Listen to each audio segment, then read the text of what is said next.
you're pretty religious. That's right. So is it a problem that I'm not really religious? Not for me. Why not? I'm not the one going to hell. I love that guy. That is, of course, David Puddy on Seinfeld. The actor Patrick Warburton is joining us now. He's going to talk to us about why he's in town. But, I mean, look, I watched you on Seinfeld. I really loved your role as Jeff in Rules of Engagement. I understand you've got a new sitcom starting soon. Is that right? Yeah, Brian. It's good morning, Brian. Good morning, Brian. Good morning, Susan. Good morning. Good morning. Yeah, it's called Crowded, and it'll be on NBC this next year. We're a mid-season show, so I don't think we're going to see the light of day until February. Oh, really? They might pop us on sooner, but the network's really behind the show, and it looks really fun. And Stacy Keach plays Dad, and he's awesome. And the girls are great, Miranda Cosgrove, and Mia Serafino, and Carrie Preston, and I will be working together. She plays my wife. So I'm really looking forward to it. It's a great cast. All right. Well, great. We look forward to that. You're in town because you are supporting a veterans organization known as Operation Renewed Hope Foundation. Talk about the organization and what you're doing to support them today. Well, their primary mission is just to help provide some quality housing and supportive services to America's homeless veterans. And there's, a good number of them. And, the U.S. Department of Housing and Urban Development estimates that there's probably over 49,000 veterans that are homeless on any given That's an amazing number. Well, how is that even possible with the services available? Why are so many vets homeless? Unemployment, underemployment, divorce, mental, physical disabilities, substance abuse. There are a lot of different, contributing factors, but it's, it is a problem. And,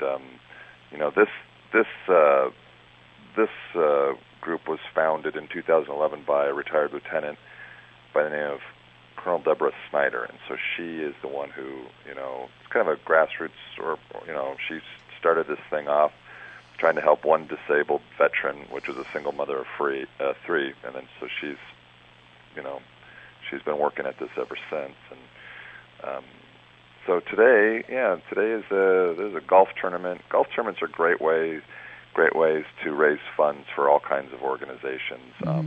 You got the corporate guys who come out and they play and they donate funds. Right. The money goes to the organization. They get to play golf, and it's a tax write-off, and it's kind of like win-win-win. Yeah. They're great ways to raise funds. I've got one for a charity back in Palm Springs. Yeah. How did you come to be associated with this organization? Through my buddy Charlie, who's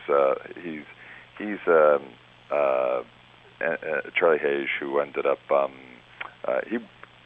he does a lot for the United States military and wounded warrior type organizations and this and that and so that's well, you've come to the right place. Yeah, we have a very close association, of course, with the Fisher House people here at WMAL. Okay, so I want to ask you a little bit about the characters that you have portrayed over the years, because one of the things that I love about you when you're performing as an actor is this very sort of unusual delivery that you have with lots of pauses and minimal dialogue, and it's a tremendously funny thing and great thing to watch. How did that develop? Is that part of you, or is that something that just came in development of the characters?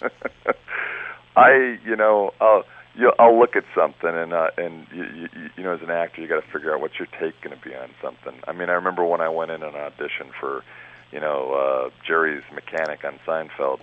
I wasn't sure that it was in the writing. I just thought, there are enough like Tonys and Vinnies in the room, and I thought, well, that's not me. I think I got to take a different angle at this, and just to sort of, he's a bit of a clueless derelict at times. I was curious about Elaine and David's relationship. There must have been something there because it certainly wasn't, on an intellectual level, she must have felt somewhat starved, Right. But yeah, it's just it's fun. It's fun to play characters that seem to have a screw loose. What about your new role now? Like, how did you prepare for that? Is it something like what we've seen in the past, or something well, new? no. I mean, on Rules of Engagement, Jeff was certainly a little bit of a conniver and dry sense of humor, but not border, not special needs like Putty. I don't know how else to put it. And this guy, Crowded is about, you got a husband and wife, they send the two daughters off to college, they're very sad, and they realize they're relatively young empty nesters, and they can just do whatever the hell they want. And they enjoy life for 4 years. Right. Two girls go to college, they both move back in on the same day, and mom and dad, who were going to go to Florida, decide, yeah, you need us now.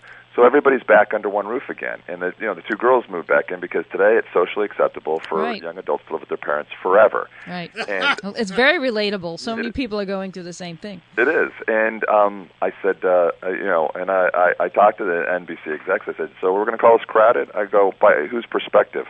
I got 4 kids at home, 2 that go to college and live at home. I've got my in-laws.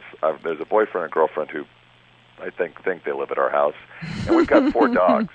So that's crowded. That is crowded. Yeah, but I get it. Well, we love it. We wouldn't have it any other way. And well, I mean, it's an interesting thing because you're right that this is what is happening today. Yep. So many kids go off to college and then they can't find that first job, or move back in with mom and dad. And they just move back in and they seem to stay forever. Yeah. We're actually okay with it. I mean, we have the room. We live out in Ventura County, and everybody's sort of like on horse properties out there. I discovered years ago, if you want to have a bigger estate property and not have to pay estate prices, buy a horse property and don't have horses. That's very you interesting. got some room there. Yes. I love horses. I don't want to have them. I don't mind the smells. I love that, we got horses riding by the horse trail by our house. But everybody's on 1.5 acres or 2 acres because they're all horse properties. And if you get irritated with somebody, you send them out to the barn, right? Yeah. Well, that's not really a penalty in our area because I took the barn and I repurposed it as my guy room. Nice. The barn is now another advantage of is now your man cave. I got it. But then that was commandeered by all the kids, so I don't. It's not really mine anymore. I mean, it didn't take long before it was everybody's, but.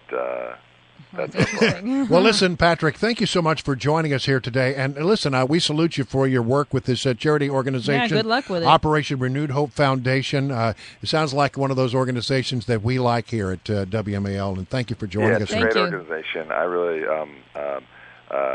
got to love what they do. And anything to help out vets or just create awareness for vets, the men and women of this nation who've sacrificed their time, their lives, time with their families, and to this day too have physical disabilities because of their sacrifice and their service. You have to love them. Yes, absolutely. With all of your heart, and so it's great to be here today. All right. Well, thank you very much, Patrick. Good luck. We'll talk to you soon. Thank you, Brian. Come again.